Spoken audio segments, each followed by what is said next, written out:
regimes like Northern Korea, people everywhere know what's happening. And I think this actually gives us a lot of hope that society is moving to the right direction and technology helping us. I mean, there are some bad things that happens, like in China with Uyghurs when they use technology for concentration camps. But I think the general direction is very good, and I think we will be seeing the better society in the future that will be open to humanity, open to unlocking the power of each individual man, be fair for people who is weak and cannot not capable, but at the same time stimulating people to achieve new horizons. So it's difficult to see when you just live the short life, maybe in the US, in 5-10 years, everything change up and down. But when you see this a greater perspective, and I basically saw two systems, the Soviet system, and I can see this, it's very different. So I think we're moving as humanity to the right direction, and we'll find a way to build the better society, the open society. As you said, the technology has made people around the world know what's possible. The breakthroughs in I went to the Soviet Union when I was 23 years old. I was invited, and it was still the Soviet Union. And I got to experience what it was like there. I traveled from Moscow to Siberia, to where you were, and back. Got to meet the people, got to experience it. But it turned me into a capitalist. I wasn't even interested. I didn't know what capitalist was. All I knew was everybody's supposed to be equal. It sounded so good to me. Everybody talks about socialism or communism, and there's the description of it, and then there's the reality of it, right? And so you start to see that, it wasn't equal, not even slightly. I watched people in Moscow standing around 3 blocks so they could get half a loaf of bread and a little bit of milk all day long. And we were on a train with all these other Soviets. They were having caviar and having this incredible quality of life. It just doesn't work that way. But the fact that people could see a better life is what brought down that wall. It's what created that drive and so forth. And obviously leaders like Mikhail Gorbachev who are willing to consider things in a new way. But you're right, the world is flattened. And now, a tribesman in Kenya can now, with that little cell phone, provide education from MIT, from Harvard. He can do business around the world. He can transfer finances. He can do anything he wants. I remember when I worked with President Clinton, and I remember there was a day when he and I were talking, and he said, we want to keep these conversations private. I said, I agree. I said, why don't we consider using email? And he goes, I've heard about that. I said, yeah, there's this thing called AOL. You should get an email account. In our first communications by email, I found out that the world knew I'd worked with him because showing my wife at the time, I said, yeah, you can search things on here. I typed my name in and boom, for that day, the Washington Post came up and talking about my working with the president. It's that's how much the world has changed. A person in Kenya with a little cell phone has more technology, more access to research, more economic, more everything than the President of the United States did a couple decades ago. Yep. Pretty wild. That certainly should give us hope because the process is accelerating. Now, of course, Bill and Mikhail, I think we'd all agree that technology isn't one-sided. And a lot of people, technology can destroy us. Well, electricity can light up a city or you can kill somebody. So it is still the way it's used. But good seems to have overcome evil for the most part throughout human history. And my optimism is that trend probably won't change. Jason, what gives you hope? I tend to ask myself 2 questions. I ask myself, who's driving and where are we going? There's so much reason for fear, right? That was your kind of opening. And it's but is there? Yeah.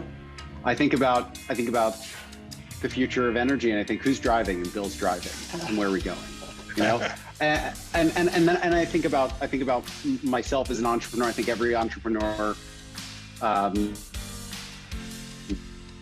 has an element of, right? And where am I driving to? What's my destination? And I try to think about the things that are within my control. It's give me the strength to accept the things that cannot change. And right, where am I driving? What's within my power?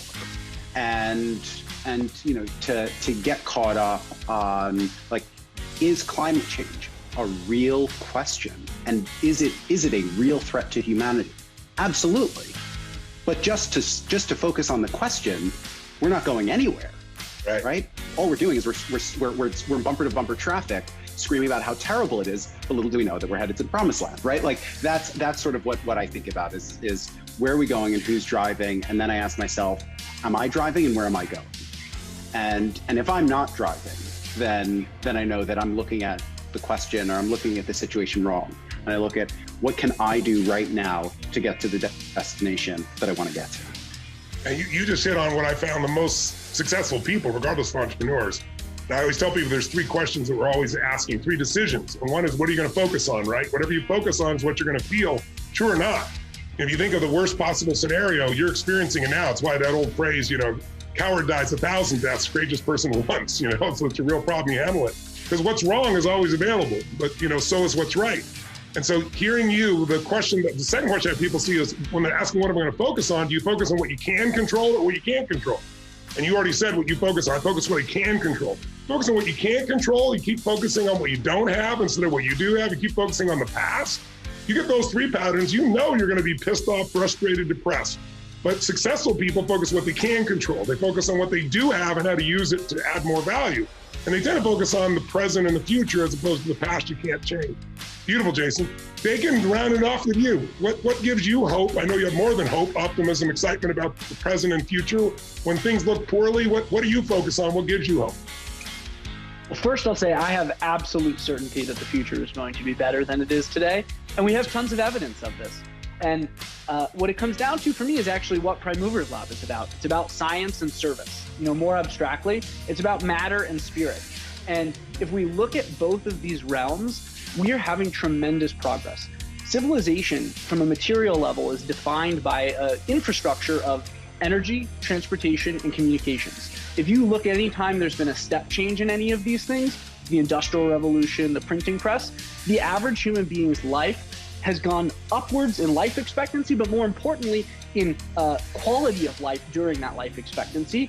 And it's just without a doubt, you ask anyone, all of the right technologies are being put in place right now to make it so that the average human being can live on more food, more energy, more joy, more whatever it is that they want than at any other point in human history without having to do much. And we're going to be in that place of radical abundance within the next 30 or 40 years, just from the resources that we're producing. But the second question is there the willingness to solve all of those problems? This is we were just seeing Sadhguru talk next to you, and he talked about how we have to have the willingness. And what that boils down to is the level of consciousness, the piece of spirit. And if we look at what is happening in the world, you held an event with hundreds of thousands of people, maybe even 1 million people earlier this year. The number of people that are interested in raising their consciousness, the number of people that are pursuing meditation, pursuing spirituality is unprecedented. And these things actually go hand in hand, right?